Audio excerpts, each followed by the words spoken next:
This week in the conversation, I have the honor to receive Lunine Pierre-Jérôme. She is an advocate for Haitian Creole.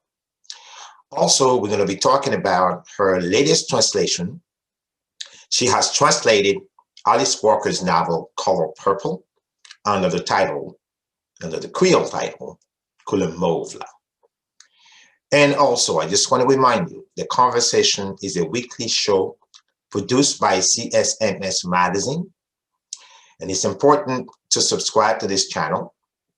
And if you do, don't forget to click the notification bell, so that way, every time a video is posted, it'll go directly into your portable. So let's get started.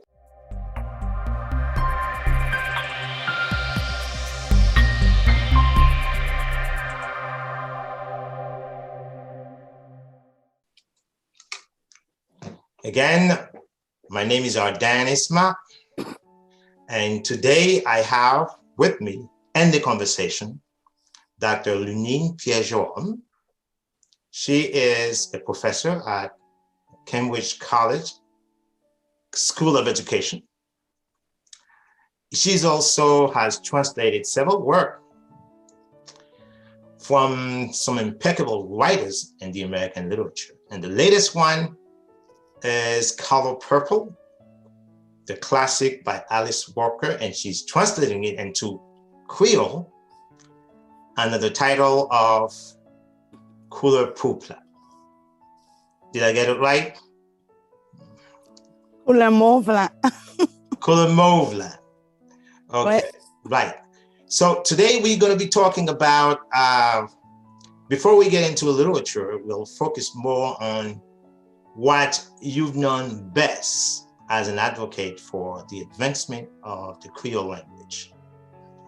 And if I want to make, I just want to be precise, it's Haitian Creole we're talking about. So my first question is that, Lunine, if you do that, what has led you to become such a passionate when it comes to Creole, the Creole that we speak, that I speak to?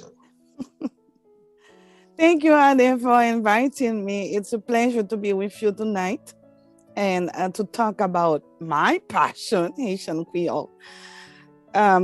Actually, I grew up in a town, in Haiti. When I was growing up, it was forbidden to speak Haitian Creole at school. Otherwise, you would be getting a jeton, what they call a jeton, this little piece of paper or any tool that they would give you because you speak Haitian Creole. When I came here in the 1980s, I had a friend who introduced me to the Haitian Creole writing. I could speak it, of course, but I was unable to write it. And I developed just a love for the language. It has so many nuances, but being an advocate of other causes, I felt that it was very important to connect the language with anything else that had to do with Haitian culture.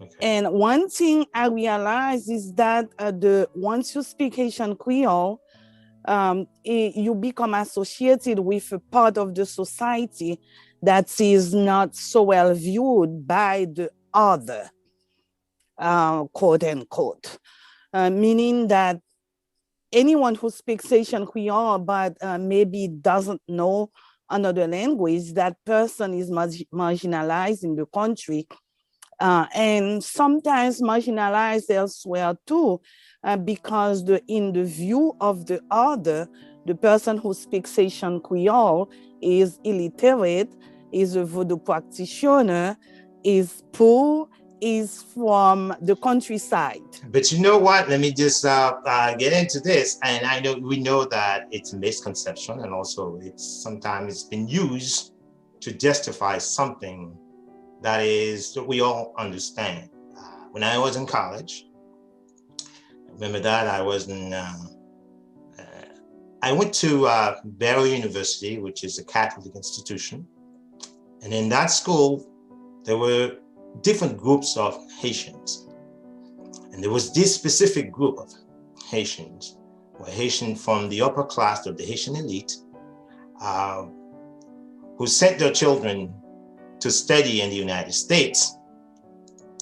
And then, for some reason, this specific group of students would not speak Creole to me or to any of my peers.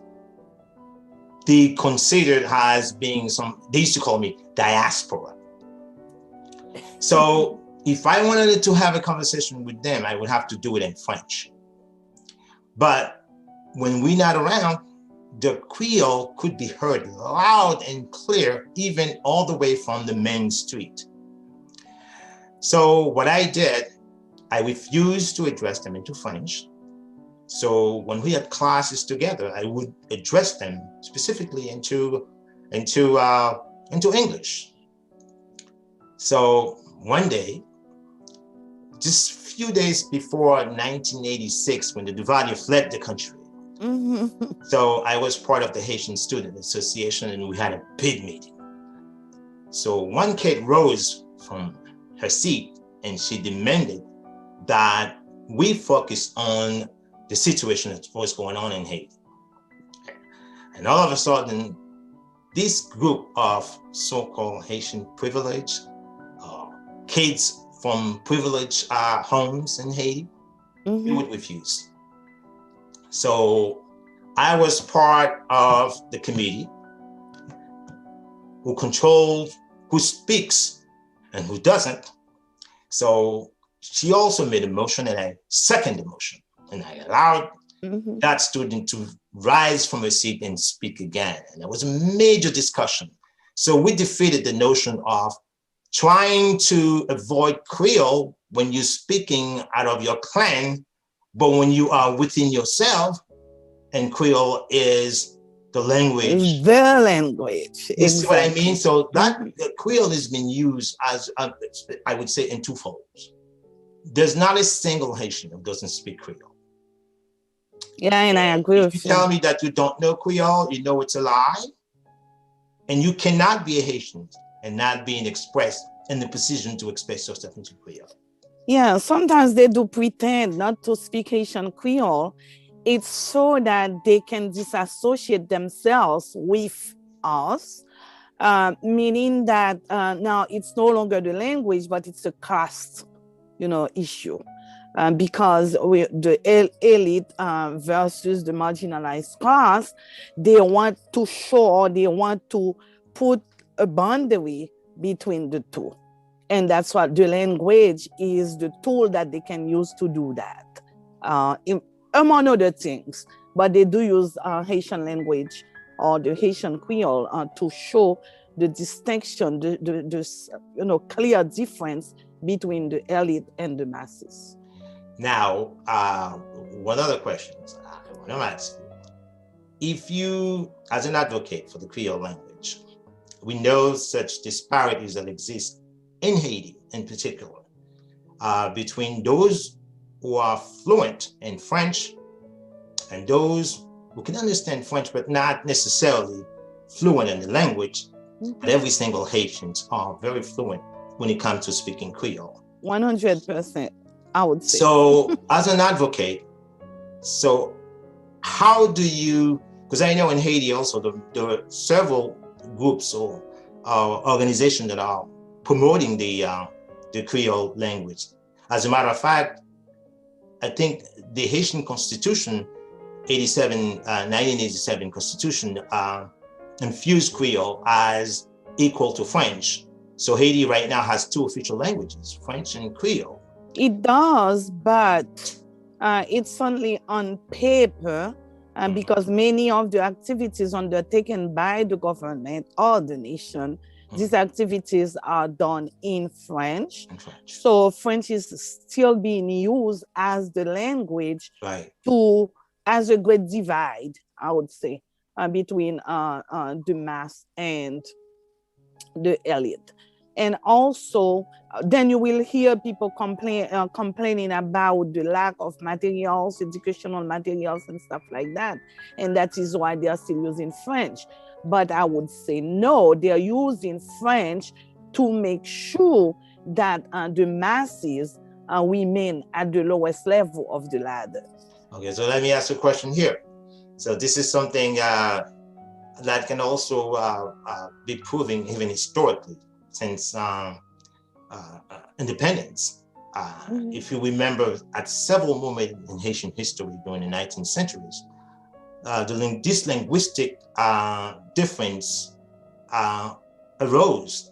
If we take, for example, the 1843 movement from the Southern Peninsula, led by a peasant named Gaumont, who supported Dessalines' agrarian reform against what you call the mulatto elite, who studied in Paris and who really wanted to be the natural leader of a new country.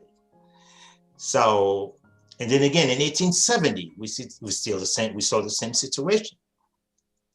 And then during the US occupation in Haiti, we saw the same situation. In 1946, there was the same issue beautifully described in his book, Yeto le Palmier de Neige. That was late Gérald Blancourt, who wrote this book, in which he explained his suffering growing up in the mulatto household where he was prevented from speaking Creole, even to his servant.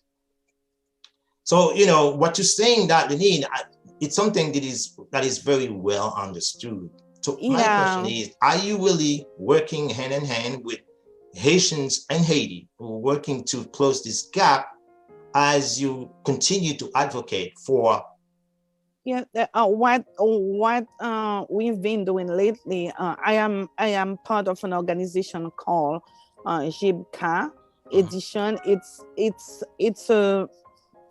It's a publications organization. Right. Well, it does other things, but I am in the section where they do the editions of JIBCA, where they publish textbooks, right, and other novels and other books in right, Haitian Creole, right, that can be used right, in schools in Haiti. And they have published on Creole, which is a textbook that to teach students how to really write well in Haitian Creole. And now we are working on geometry at the secondary level. We are working on mathematics and biology at the second level. Right. And in parallel, we're trying to get people to work on the elementary textbooks so that we can infuse these textbooks. Right. Since people say this is what's missing, so we are making an effort to really infuse these textbooks in the Haitian society, but also in the schools, so that students can have access to textbooks in Haitian Creole, but that explains the textbooks that really explain clearly the academic content that students are required to meet when they are in So you're talking about Haitian students in Haiti, or? I'm talking about Haitian students in Haiti. Okay, and let me stop you here for a second. It shouldn't be your responsibility or any other private organization to work so hard to make sure that Creole is infused or at some point is elevated into the same level of French. It's supposed to be a government or a state project. Well, but it's a struggle that all of us who are strong advocates of the language, we should take part of. If people complain that there are no textbooks available, that's why they are not using it. So we produce the textbooks. Let me ask you, okay, let me stop you for a second. Are you sure that the Haitian government, if wanted to, would not have the funding necessary to buy these materials? I think they would if they were interested in, but since you and I, we know that language is not something neutral, it's a political tool. So the language, in our case, the Haitian Creole language, is used as a political tool. And I would say in some cases to rally the masses when they need to, and in other cases to really disempower the masses. And that's what is being done. So for me, I think my role or my job as an advocate is to help others, and I would say, students and others get access to the language so that no one can disempower them. Okay, all right, beautifully described. Okay, so let's get to you and I always have conversation, and there's something I always raise. Why do you keep using Haitian Creole instead of Creole? Okay, I do to make a clear distinction among different languages, different Creole languages that are spoken. And maybe if I were in Haiti, I would not use it. But here, I feel responsible to make it clear there is a distinction between Haitian Creole and other Creole languages. I work for the schools and for the school system in Massachusetts. And sometimes I do get requests to assist a student in Creole. And it so happens that the student speaks Cape Verdean Creole. What kind of Creole? Cape Verdean. Oh, Cape Verdean Creole. Okay. Yes. So, and sometimes I feel embarrassed because I cannot help the student. Right. I don't speak Cape Verdean Creole. Right. So now whenever I speak, I make, the clear distinction. People who go to the hospital who need interpreters, if they don't specify it's Haitian Creole, they might get someone else to help them rather than someone who speaks Haitian Creole. Okay, so in other words, when you use Haitian next to Creole, is a way to make a clear distinction between the Creole that we speak in Haiti and other, let's say, Portuguese-based Creole, which is what the Cape Verdeans and speak, or Dutch-based Creole, which is what they speak called the Papimiento. Papimientos, yes. But there are a variety of French-based Creole, and you know what? I remember we had a conversation before regarding this. I was doing a research because I teach research at Emory-Riddle University, and we know that Henri Christophe was not born in Haiti. He would later become the king of Haiti. He wasn't born on the island. He was born on the island of Grenada, which is an English-speaking island, was never colonized by France. So it caught my attention to find out that when Christophe arrived on the island in Haiti, he was already like maybe a teenager. And then he quickly integrated into the slave society. And then to be able to participate during the independent war and rose to become such a brilliant general that he was. So that caught my attention. And I started to research how Christophe had managed to speak Creole as the rest of the slaves and to be able to lead. So then I began to realize the Creole that we speak in Haiti, or somehow Haitians have a tendency also of paternalize the Creole language itself. So our Creole is the Creole, and everyone else's Creole is a patois or a dialect.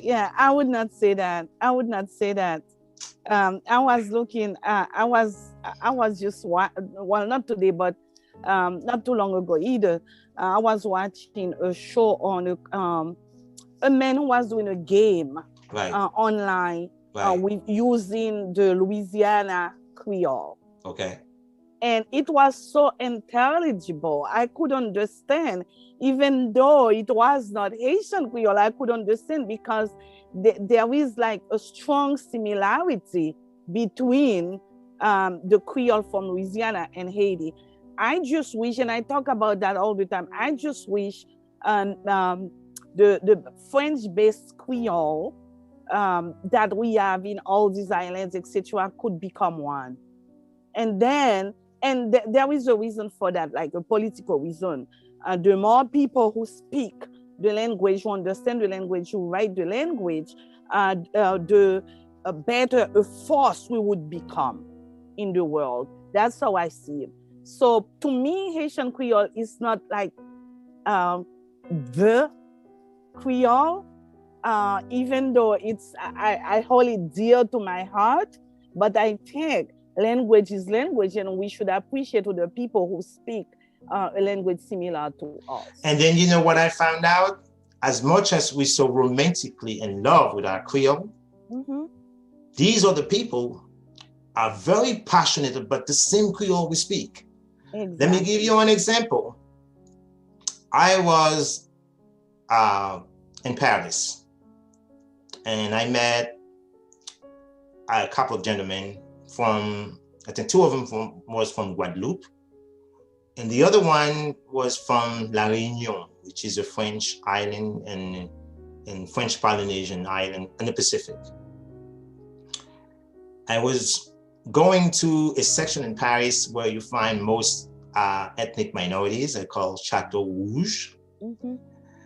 And somehow I missed the train and led to Chateau Rouge. And these guys, they told me, you know, when you're Haitians and you kind of frustrated, okay, there's no English, there's no French, it's just Creole. And they overheard me speaking Creole. And they rushed to my rescue. And we spoke Creole all the way to Chateau Rouge until I got to Chateau Rouge. That's when I realized that they were not Haitians. You see what I mean? So even though these kids were not Haitians, the Creoles they were speaking was not fundamentally different to what I know as Creole. You know, because so that means that's what I'm saying. And also there is something else that attracts us, you know, as I would say as a people, because of our race. Because of our ways, we are very close to each other. You would not even imagine how close we are to each other. So having a language that is really close to ours, I think it's because, you know, most of these islands have been colonized by the same colonizer. And it's part of the same struggle. So to get back to Christophe, for example, what I researched though, the Leeward Islands and the southern part of the Caribbean, from Trinidad and Tobago all the way up to St. Vincent and the Grenadines, they used to speak the Creole that we speak. And in fact, there is a movement right now to revive the Creole that we speak, and that seems to be fading in their society. And what I realized in my research, some of the Haitians in Haiti would not speak Creole. We were just talking about that. Would not speak Creole with you and I, are the one leading the movement in the southern part of the Caribbean. Why? Because it's sponsored by Alliance Française. You see what I mean? So I think that your organization in Boston might have to take a look at these developments, and especially in Trinidad and Tobago. By the way, Trinidad was the first country that produced a Creole dictionary back in 1860. It was a way to teach slave and freed Black how to communicate with one another, but in a language that could also be written and understood. So that research was really, it was awakening for me and enlightening for me. And it removed all kinds of sense of superiority when it comes to speaking Creole, because these people Well, it's are not very emotional about their language too. So, you know. it's no, but you know, we have other reasons to feel not superior, but to feel proud. And I, you know, I usually say it's because we are too proud of ourselves. That's why we suffer so much because of that. Okay. But we do have reason to feel proud, not superior, because I don't believe in that, but to feel proud about our accomplishments. And yeah, despite everything that they've done to really silence us, we've kept, you know, we kept on going, and now I can say that Haitian Creole has come a long way, and where we are now, we can't go back. And you know what? That's funny. Every time it's referred to in the United States, they say Haitian Creole. Yes, they do. Yeah, they do not say Creole, they say Haitian Creole. Yeah. Now, one can easily say that Haitian immigration in the United States is far bigger than the others, which is small islands where they speak the same Creole. So we dominate. So that's why I think has become strategically important for people in academia to recognize that this Creole is indeed a Haitian Creole. And it's there to stay. But don't try to tell a folk from Louisiana that, though. No. Okay, so now another question, Mimi, I just want to ask you. I know you've worked in several projects in literature. You've just published the Creole version of Color Purple. Yeah, not just that was 2 years ago. The other one is on its way now. It's at the publisher. But it hasn't been published yet. Has it published yet? Yeah, no, I just completed Edwidge Danticat Brefi's memory. Okay. So what I just said, I said that the latest one that you've published was the latest one, yes. Mm-hmm. So the Edwidge work is just another work that you currently working on, right? Yeah, no, it just you've just completed it. Yes. Mm-hmm. Okay, let's go back to Color Purple for a second. Yes. Mm-hmm. How did you get to begin this project? Did you contact Alice Walker? Or? No, actually, no. It's Jebka that did that. You know, I organized an activity called Chictail Littéraire. Mm-hmm. And Chictail Littéraire, it's I would say it's a forum for Haitian writers, right, to come and present their work. Right. And so, but doing it in a stress-free environment, right, meaning that we put out our best in terms of Haitian culture, the food, the music, and everything. Right. And then the authors have time to present their poem. Well, it could be poetry or their novels, anything that they write in Haitian Creole, right, or other languages. They can come and present. And then Jebka had an author, his name is Frederickson Latortu, who presented. He wrote a beautiful poem. It has, I think it's called Fleuve, the way the poem is written. He said the entire book, one poem. And he was there. And then, but I usually write something about the authors and also write maybe a page of introduction to the program, etc.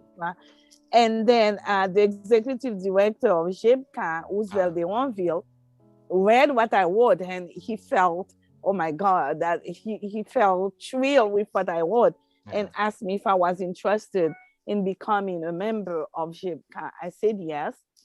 And we had someone to translate. Actually, he had someone to translate Color Purple, but something happened. And he asked me, would you take that, Lunine? And I said, okay, fine, I'll do it. And but Jebka is responsible for getting copyright, permission, all of these things. Right. I just take the book, and this is what I do in my spare time. You translated. Yes. Mm-hmm. Okay. So now let's we're going to border the spectrum. Now, outside of the Haitian community, which one is your favorite writer? Anglophone writer.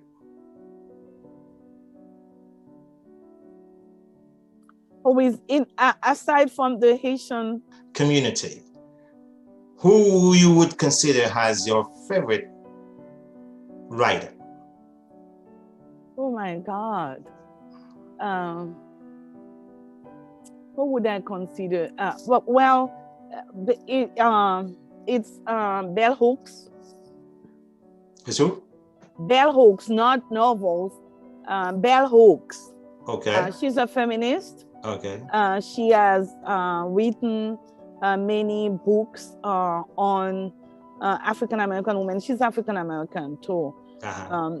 I like, I like her style. I like her writing. And I do like Maya Angelou. I've read many of her books too. Who else do I like? When I was teaching elementary kids, I had my students research Noah Hurston. Just because she and Edwidge Danticat, they do have some similarities. One went in Haiti in 3 months. She wrote a book. And I remember when Edwidge first published her books, that was the talk. It's like there is this connection between Edwidge and Noah Hurston. I read one of her textbooks and I liked her. Who else? And who else do I write? Are you talking about novels or just writers? Writers. Yeah, so I gave you the ones I like. Okay. Now, when it comes to when it comes to novelistic prose, I know every single writer or every avid reader has a preference.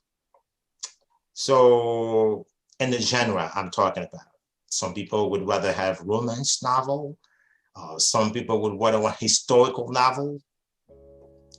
Some people would simply want what they call that fantasy, Or some folks would simply be interested in reading only the coming of age novels. So which one do you think is your preference? I do think I like biographical work and historical novels. Okay, historical novel. About historical fiction. But while we're saying that, there is one writer that I like a lot. She's not American, but her books have been translated. It's Isabella Allende. Yeah. It's so funny though. Her. I had a conversation. I love her, really. I have many of her books. It's so funny. I had it's so true. I had a conversation last week with an Alsatian writer, a French writer. And then at the end of the conversation, I asked him, do you know any Haitian author? He said, no, but he said, I know of Haitian literature. And I said, how did you know about Haitian literature? And then he immediately say, I read Isabella Allende's book about Haiti's pre and post-colonial era. It's a well-translated book too. I like it very much. Yeah, and I think when it comes to Haiti's contemporary history, two things we cannot ignore, despite the deteriorating condition of the country, is its literature and also its art. Arts, yes, definitely. They continue to dominate. Yeah, Haitian art stand out wherever it is exposed, so it's literature. And one of the things that I really like about Haitian literature, because it's a literature of resistance. Oh yes, definitely. And then when you read, some of these novels, the more you read them, the more you come to understand not only the struggle but that resistance you are referring to. Correct. How it is it's we are a very resilient Right. people. Right. Right. So another thing I just want to ask you, because we're edging towards the end of our conversation, but I always like to ask everyone in the conversation, that question is, if there's one lesson you would want to give to a younger generation of Haitians, whether if it's in the immigration or in Haiti, who would want to embark upon the mission to teach the world using a pen, what would it be? I would tell them that they have to look inside of them because it's there. They just have to look inside so that word can come out and this word can turn into written text. Okay. I have learned over the years that we are, we are not only that we are a strong people, but we do have a lot to contribute. And Okay. sometimes we are hesitant to do that. Okay. And that's why young people need to look inside of themselves before they turn to the world, get what you have first, and use that for the betterment of our society and the world. Another thing I just want to ask you, because we're edging towards the end of our conversation, but I always like to ask everyone in the conversation, that question is, if there's one lesson you would want to give to a younger generation of Haitians, whether if it's in the immigration or in Haiti, who would want to embark upon the mission to teach the world using a pen, what would it be? I would tell them that they have to look inside of them because it's there. They just have to look inside so that word can come out and this word can turn into written text. Okay. I have learned over the years that we are, we are not only that we are a strong people, but we do have a lot to contribute. And sometimes we are hesitant to do that. And that's why young people need to look inside of themselves before they turn to the world, get what you have first, and use that for the betterment of our society and the world, because we do have a lot to contribute, especially now, young people. Just because you say that, because I know Haitians are passionate in music too. So, and music is embedded into the Haitian culture. It's in the soul. Whether it is compa, whether it is compa, whether it is folk music. So, do you have a preference? Well, to tell you the truth, when I was a teenager, I did like compa, but not anymore. I don't really listen to compa, but I can tell you that I do listen to Haitian music, and I do like the not the folk. It does have a name. You mean the wood music or music racine? The woods, yeah. Music racine. I use, I like he's dead now, but I liked him a lot. Azor and also Kessie. I like them. I like the words, the racine, the music racine. I like the racine. But compa, not so much. I don't really listen to compa. I like the soft music. To refer back to what we said earlier, I like the resistance movement. In that, the resistance music. That's I like them. But I also understand you very interested in what you call, you cannot have a shiktai. Shiktai, is that what you do, that literary activity that you have? We do play compa at the shiktai. We do play compa. Otherwise, you would have faced a revolt, because Haitians love to dance. Exactly. No, but it's not a party. Well, it's a party, but it's not, we don't, you will have dance, but the dance is not like a ballroom dance. It's like the folkloric dance. But the only thing is, I've never been invited into this activity, see? Oh, I have not. No, I have never been invited into the activity. Last October, we have a shiktai on Zoom, and I did invite you. But well, I mean, Zoom would make me feel so distant. So I want to be in it, part of it. Next I believe that time, maybe post-COVID, post-COVID. My apologies.